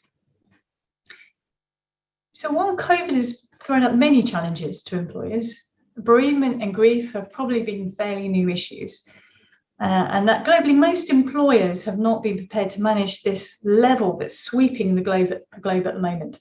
And therefore, we all play a role as employers, and we can all contribute towards changing the mindset, encouraging a much more open dialogue, offering some early support. So here's a couple of thoughts that you may want to consider as employers. The first thing is about acknowledge and be present. So in the immediate aftermath of loss and the presence of grief, we sometimes we don't know what to say, we sometimes don't know how to act, and therefore we stay silent. And this can actually make an individual feel quite isolated. So acknowledging the loss, offering condolences is vital to show employees that they're not alone and that support is there when they need it. Talking to an employee, explore what reasonable adjustments can be made to help them stay productive and engaged with their work is essential. How employers support people who have expressed loss reveal the level of understanding and empathy. It demonstrates your commitment and attitude towards an employee's well-being. You also have to consider anticipated grief. So this is where perhaps you have loved ones that are separated and they cannot offer support. Even though there's not necessarily been a bereavement, there may be anticipated grief that comes before a bereavement. Compassion and patience. Grief can remain intense for months. It's a roller coaster of emotion. One minute we want to be very busy, the next minute we can barely get out of bed. So compassion, understanding, and empathy must be applied. I cannot emphasize the importance around education around mental health, loss, and grief. Education about mental health, education about self-care, education about how we can support each other, education about how to engage and use supportive language in our conversations. Often that toolkit of what do we say, how do we respond is very important. Education can really empower people. And just as we consider our COVID risk assessments for safeguarding, we should also consider a risk assessment approach for mental health, assessing the hazards, identifying the people at risk and what control measures we should have in place. So this allows you to manage the dynamics of the situation. There's actually quite a lot of really good resources out there to help risk assessment and looking at stress in the workplace. The HSE have some amazing resources, particularly highlighting the 6 main areas that can lead to work-related stress if they're not managed properly. And this is a very good starting point when you start to look at the impact that you may have in your own environment. So think about some of the changes that may have occurred in your workplace. People may be working from home more, they may be a little bit more isolated. So these 6 management areas can really help to identify. You also want to signpost staff to appropriate resources. So we're not expecting employers to start counselling, but your role is quite vital in identifying early interventions, signposting people to organisations that can provide support on mental health care. And that's very beneficial. Early prevention, early interventions can have very positive effects on recovery time. We also want to make the workplace safe for grief. So consider a bereavement policy or a framework for managers, giving them the support, the tools and the guidance for dealing with this sensitive topic. You may also want to consider training staff internally to be mental health first aiders, because mental health consequences are expected to be present for longer than the COVID pandemic itself. So together as a society, as employers, we know that everybody's mental health matters. But this is a really good starting place within our own workforce to actually start a conversation. It can be very easy for us to take our mental health for granted, to prioritise other things. These are some of the things that everybody can do. And the following are just some tips to get you started, and they are obvious activities, but we need to be consciously mindful of being proactive, building them into our everyday. So the importance about staying connected with family, friends, our work colleagues, planning our routine, and it might be a new routine, being active, eating well, our physical and mental health is very closely linked. Taking time out for things you enjoy, that balance in life is really important. Being mindful of the news and the sources. So sometimes it can feel overwhelming. There's also a lot of sources out there that can provide misleading information. So if you are going to keep yourself up to date, make sure the sources that you're using are legitimate. Learn to manage stress. So if you're having trouble winding down or managing thoughts, you might want to try different relaxation techniques, writing down your feelings, your thoughts. All of these little tips can be really helpful. Set very realistic goals and deal with tasks one at a time. It can feel a little bit overwhelming at times, but it's good to set those goals down, be specific, so that when you're reaching a goal, you can tick it off. Even if it's small things during the day, there's little achievements that you're going through. Make sure you get enough sleep and rest. And of course, reach out when you need it. Everybody needs support from time to time. So talking to a family member, a friend, your doctor, one of the very many services that are available can make a difference. So although life can sometimes feel out of control, there's actually a lot that we can control if we just change our lens to the world. Over the past year, there has been such a longing for a return to normality. But we also have this opportunity to build something better here. We can't go back to the way things were even before the pandemic. Our mental health services were stretched far beyond the capacity before. So it gives us an opportunity here to really think about where mental health can lead us in the future. And it has led us with some unanswered questions about what the long-term impact of mental health will be. Undoubtedly, we are going to see this continue for quite a long time, certainly far beyond the pandemic regions. How will this contribute towards our own well-being, our family structure, our healthcare system, education, our economy? What were the new ways of working? What are the solutions? Do they drive further isolation? How do we protect our workers and our industry? Will the global community cooperate? Will we share resources? Will we share our learning? How do we create a new normal that will consider all people's needs will be the priority after the pandemic? And what lessons can we learn globally? How can we lead people through this grief and instill a sense of hope? So there's lots for us to think about and build currently on what our current knowledge is. And my final slide really is about us as a global community. We must start to strive to start preparing in how we're going to respond. We're going to emerge out of this darkness. We're all going to emerge with some scars and some mental health impacts that will be long lasting. You know, we do all have this profound collective grief, despite the geographical distances between us all. And we're going to continue to experience. It is a humanitarian crisis, undoubtedly, but this can lead to an open and trusted global environment where we can actually share information, resources, learn to heal and grow together. And this is very important with regards to our role as in the OHS profession and also as employers. Thank you. Thanks, Julie. I'm going to stop share. I really enjoyed that presentation. I'm not just saying that either. I thought that was great. There was lots of learning there. Really, really enjoyed it. And I think some of the things which resonated with me is we hear it a lot, that people say, you know, I'm told how to have these conversations and start this open dialogue. I don't know what to say, you know, so I always say, well, start with that, you know, say you don't know what to, you know, this is new territory for many of us, but you gave some great tips there for the employer, but also, you know, if the people on this call can share some of that, what individuals can do as well, that can be hugely impactful. It's really interesting about cultural differences. We've seen this through some of the work we've been doing. I do regular calls with our trainers, and last night we were doing ones just with our mates, which is a mental health charity. And we're talking to our trainers who are delivering some of this, and they're saying some of the feedback we were getting around mental health is the cultural differences and how some cultures accept the ability to be able to talk openly about it, and some it's just a huge shame of wanting to talk about it and, you know, trying to get through that stigma. I mean, it's taken us long enough to get through the stigma. Yes, it's very interesting to see that. I mean, interestingly, about 2 years ago, I was consulting on one of our diploma qualification in the Middle East, and we also had colleagues from India who joined us as well. And they asked for the content on psychosocial risk to be removed from the diploma, as they didn't see it either as as a focus for an OSH professional, or the remit of the workplace. Obviously, within the UK and Europe, that's been a focus we've been aware of for a while.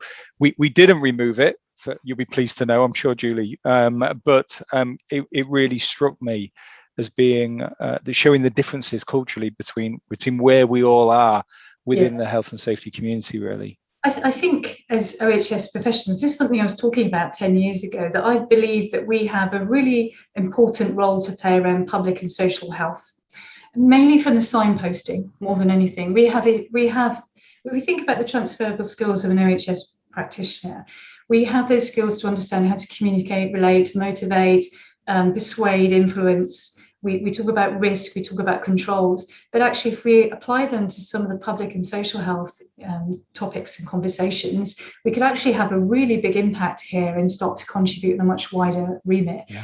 And I think mental health is the start of that, because there is some crossover. And of course, people are concerned about OHS stepping into a different remit, but I do think it's important. And we're seeing a lot of conversation about well-being, which fits off the back of that public and social health. So we do have quite a big arena here that we can make a really significant difference to people's lives, which is what we're trying to do, but ultimately can affect the impact it has on the local sort of healthcare services, on the economy as well.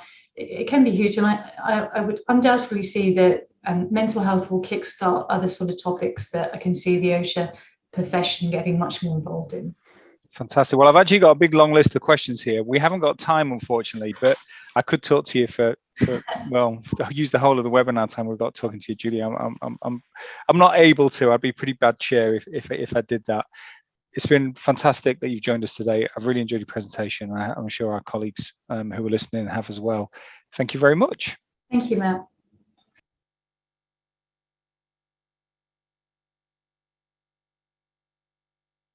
Great. Well, now I'm joined by my colleague, Dee Arp. So Dee's going to take us through her presentation, Rethinking the Normal, in a moment. Just as I have with the speakers, while I get Dee's slides ready, Dee, would you like to introduce yourself, please? Matt, thank you. And hi, everybody.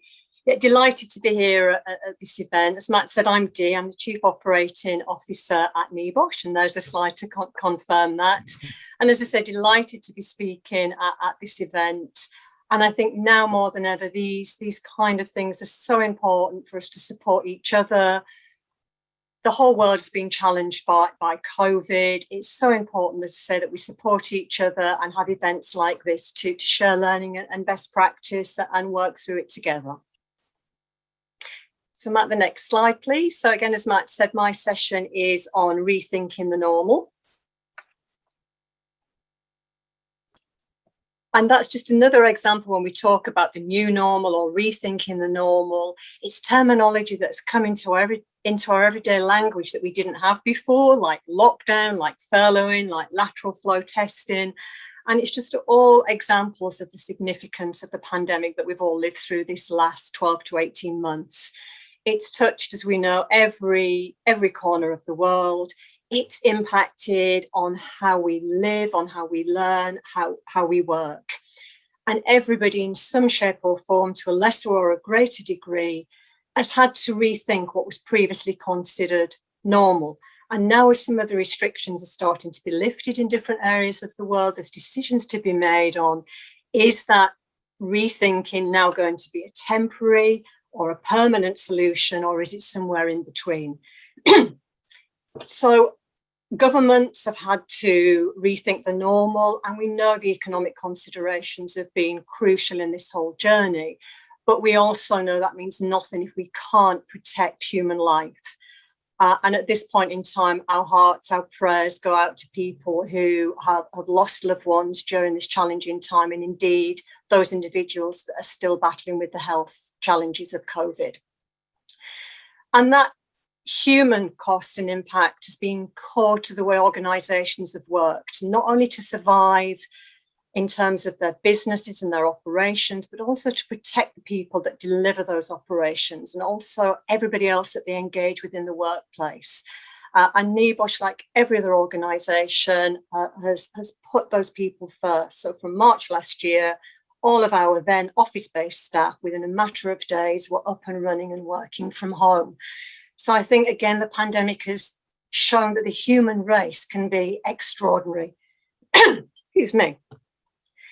And from that extraordinariness has come many, many stories of inspirational, of creativity, of innovation. So it's so crucial that we share that, because the way we're going to get through and grow from this situation is if we all share that learning.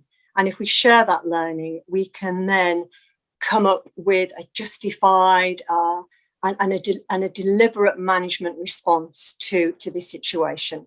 Next slide, Matt, please. With some context, a lot of the change that has been fast-tracked by the pandemic isn't new. And I think there's a great news story in that. So there's a lovely quote here from Guy Lawrence, who's the CEO of Vodafone. And this is almost 10 years ago. And he's talking about the time of the conventional office has gone. Conventional working is dead. We need to evolve from that traditional 9 to 5, Monday to Friday office working, and look at what else is possible. Also great to note with this Guy Lawrence quote here is that there was recognition that even though we should be looking at things like hybrid and remote working, that we also need to acknowledge that some people can feel isolated. And part of that new way of working should make sure that people are not isolated from colleagues for long periods of time. And that is one thing actually that the pandemic enforced. People have been isolated from each other for long periods of time. But technical solutions have helped us come together, not only in a work context, but also in a social context as well. And even if people have never heard of Zoom or Teams or WhatsApp connections, that they certainly have post-pandemic. So yeah, the hybrid working, flexible working, more accessible working isn't new, but like many things in this pandemic, it's been fast-tracked. And now people are talking about activity-based working, agile working, hybrid working. But what do we mean by it? Well, agile working just means that people need to have choice in how they work. And a really simple way of explaining it is that there are boundaries around the task that somebody does, in that that task needs to be completed. But outside of those guidelines, there are no boundaries. So that is down to the individual to decide how they complete that task, where they complete that task, and at what time of the day they complete that task. So this means that employees can work from a location that best suits the activity that they are doing. So if an employee's role is very much about using a laptop, engaging in meetings, or being on the telephone, why would they need to do that in an office space where they're simply going to lock in the laptop and then just be working in a very individual way? They can do that at home. Whereas somebody, restrictions and lockdown permitting, who may be traveling to see a client or a colleague, they might choose to work on the way or on the way back from that meeting in a coffee shop. And another aspect of agile working is combining all of those things. Maybe sometimes you're visiting a client and you want to work in a coffee shop. Another time you might want to work at home. Another time you might want to meet colleagues in the office. And you have a whole mixture of those different activities and the different work environments that best suit those activities. But a key point to pull out, I think, with agile working is that whatever the type of task you're doing, wherever you're doing that, it involves the employee engaging in some aspect of control over that, some empowerment and some choice in how and where they work. So another term here is activity-based working, and this is very similar in definition to agile working, but I think it's a much more accessible term. So what we're trying to really create with these new ways of working is a change in mindset, a change in culture for many organisations. So while some of these terms have been around for a long, long time, to say for many organisations, they've only been fast-tracked in this last year because of the pandemic. So I think activity-based working allows more access to more people, and it allows them to understand that this is about recognising that we all do different activities in our day-to-day job, and those different activities require, yes, different processes, policies, procedures, but within that, they require different forms of technology, different support by managers and leaders, a different cultural approach, and sometimes a different location to do those tasks within. So if we then embrace that whole principle of activity-based working, we can then, or the employer can then create a space that meets the physical, the mental, and the virtual needs of not just the individual, but teams as well. And I think this is one area that we really need to improve upon as we start to come out of the restrictions of the various lockdowns. But again, key to activity-based working, like agile working, is the employee is empowered to make those decisions. And I think for many managers, team leaders, this is a challenge in itself. They've been very used to performance management when it's in a very direct way. They're in the office with the people that they're working with, and they can performance manage very directly. So employees and managers need to start using this new terminology and start working towards this cultural change for these new ways of working. But certainly the benefits to everybody in an organisation is this empowerment, is this positive control, but there is the need for the employer to enable all of this by providing the right settings and that empowerment of choice for the employees. Thanks, Matt. If we get this right, and there are some challenges which I'll come on to shortly, but if we do get this right, we create good work, and we know that there are benefits of good, positive, empowered work. I know Julie earlier has taken you through, some of the challenges of mental health, and we know that the work environment is key in impacting on our mental health and well-being. And first and foremost, that's because we're at work so much of our day, but we also know that work can either promote or hinder mental well-being and wellness. And there are many, many reasons for that, but just some key aspects of that is that work provides us with a time structure. It gives us our social contacts and colleagues and friendships. It gives us our identity, a sense of purpose. And it also gives a wider time structure in that in addition to planning our work activities, we can also start to plan and organise our daily life around that. And without that source of identity, that sense of purpose, that time structure, it can be very psychologically limiting and challenging. So we know if we provide all of that in a positive context, we're providing our employees with good work, and there are individual benefits, team benefits, and organizational benefits to all of that. So I really think this opportunity to rethink the normal is massive. You know, we've really got the opportunity here to really impact on the challenges of mental health.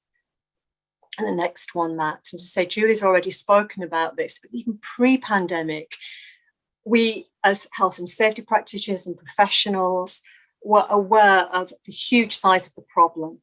We know mental health is still misunderstood, it's misperceived, it's undiagnosed in many cases, and it's certainly underreported across the globe.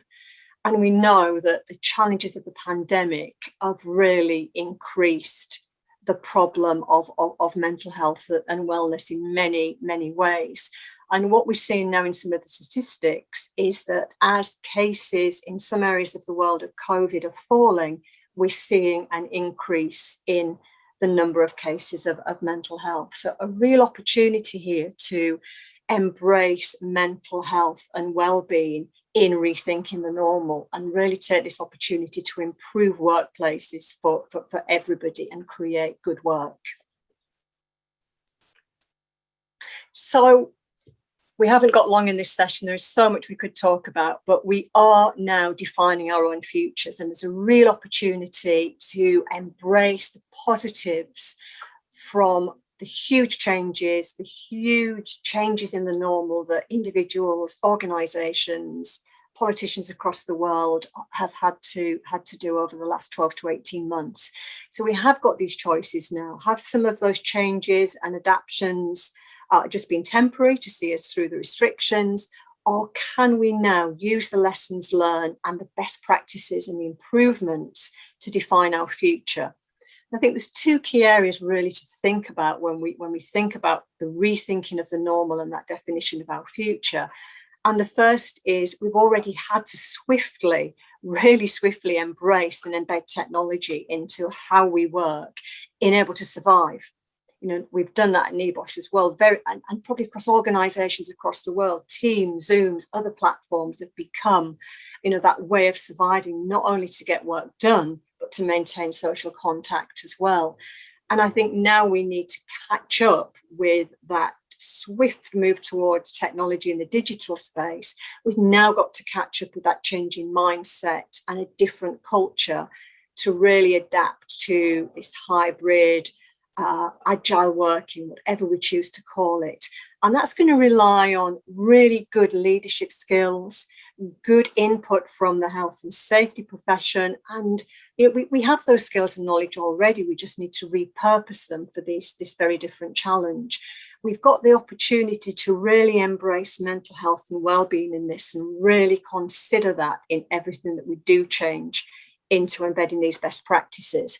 I mentioned earlier, we do need to look at performance management. There is anxiety, I know, amongst some managers and team leaders about how do we ensure performance managers if we can't see people, and it scares some people. You know, we're giving this agility to the people to make those choices. How do we make sure that they are doing their jobs? Well, you can check that great definition earlier of agile working. There is the definition of the task that is within a boundary. It's just that it's done at a different time of the day or in a different place. And another thing I think we need to really consider in stepping up now and embracing the new technology is virtual teamwork. You know, how do we move beyond the great capability and capacity that the Zoom, the team meetings has given us, but how do we really start to make sure that those virtual team meetings really engage people and create the same energy as in an office space?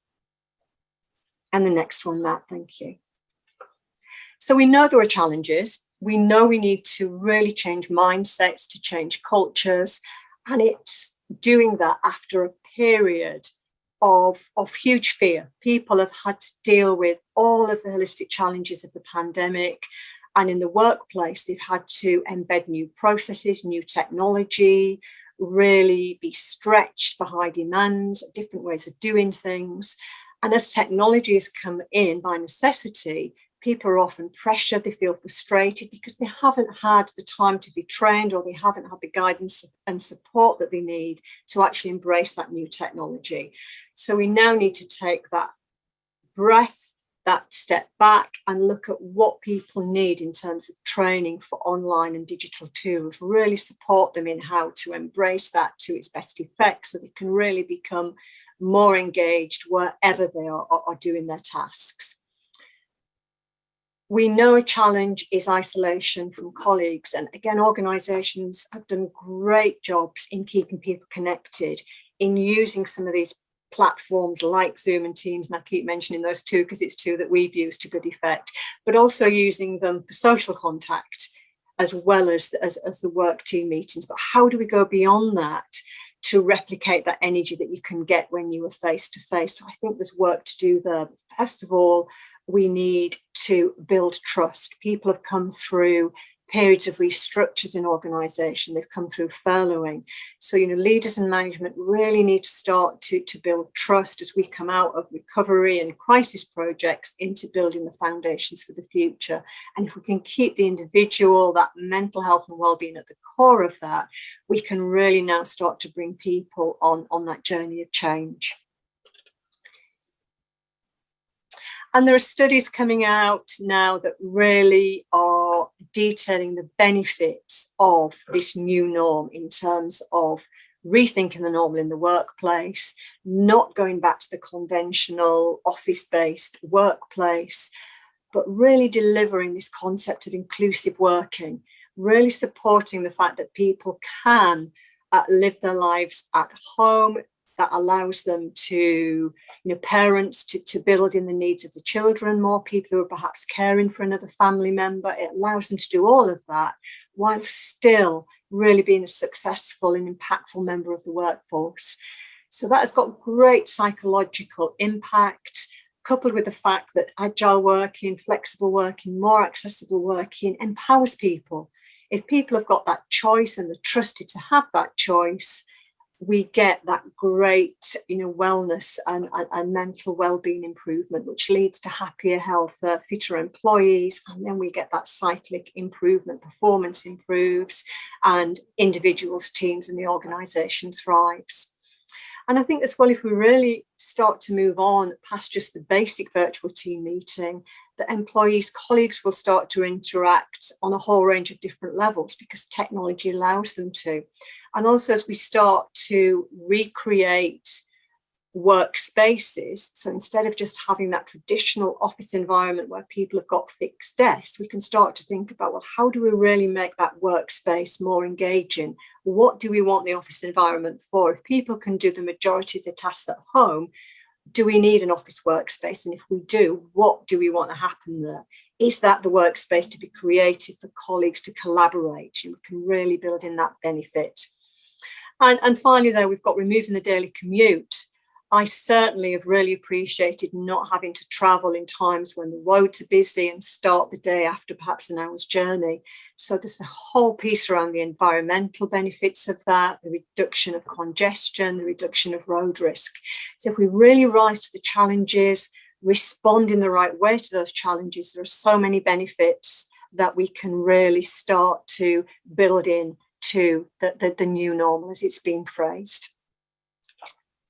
And finally, just to leave you with a couple of quotes around that, and there were so many great quotes that I could have chosen, but going back to where we started about the importance of learning, the importance of supporting each other and embracing the best practice that has come out of a terrible situation, we get positive change. So change is the end result of all true learning. And it can be positive change if we work together and get this right. And when we strive to become better, everything around us becomes better too. And I think everybody absolutely deserves that after the challenges of the last 12 to 18 months. So that's quite a quick whiz through in some different ways to rethink the normal. And back to Matt now. Thanks, Dee. I really enjoyed that. And actually, this is a webinar of an hour and a half all on its own, isn't it? It really is. I'm mindful of time. I've probably only got one question to ask you, but we did get some really good ones through, and you know, well, maybe we can address them in a future webinar actually. But somebody suggested that he can't ever see a reason why his staff will need to return to the office again, you know, unless he's deliberately directed them to do so, and he doesn't want to go that way. So how can you encourage them to still attend the office so they still stay engaged with what's going on back at home base? Oh, thanks, Matt. That's a great question. I think the first thing I would suggest is to ask why. Why is it those individuals or that team don't want to go back? And I think this is part of the cultural journey we're on. I think people still fall back into thinking agile working, activity-based working is flexible working, and that working from home is a benefit rather than actually embracing what agile activity-based working is all about. So really dig down into the why they don't want to come back into the workspace. But you know what I'd suggest, another benefit that I didn't actually put on the slide was that if we start to embrace these new ways of working, there's massive savings to be made on operational costs, whether that's, you know, building office space and so on. And what you can actually do then is use some of that saved resource into investing, into making a smaller or an alternative office space more engaging. So there are so many good examples out there now in different, you know, some of the big corporates about creating, you know, innovative and inspiring workplaces.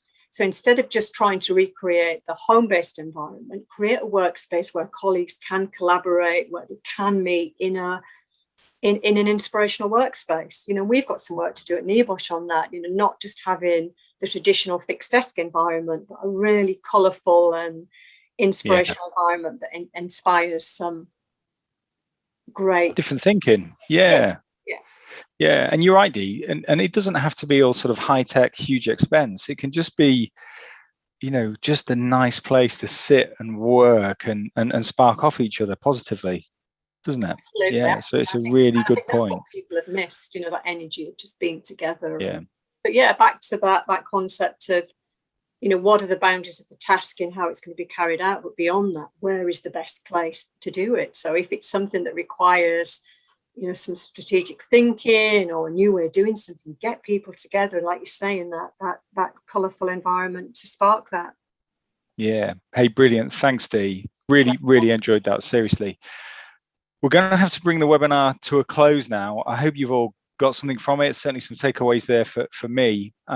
What I'd say is we really want this to be the first of these collaborative presentations where we're bringing in colleagues from the health and safety community. British Safety Council have been fantastic with their time, as are their health and safety executive. If there's anything you'd like us to talk about at future events, please share it with us over our social media channels. We really would appreciate you giving us a steer and coming to us with new ideas and thoughts, and we'll see what we can do. Look after yourselves, and I hope to speak to you again on a future webinar. Take care. Bye-bye.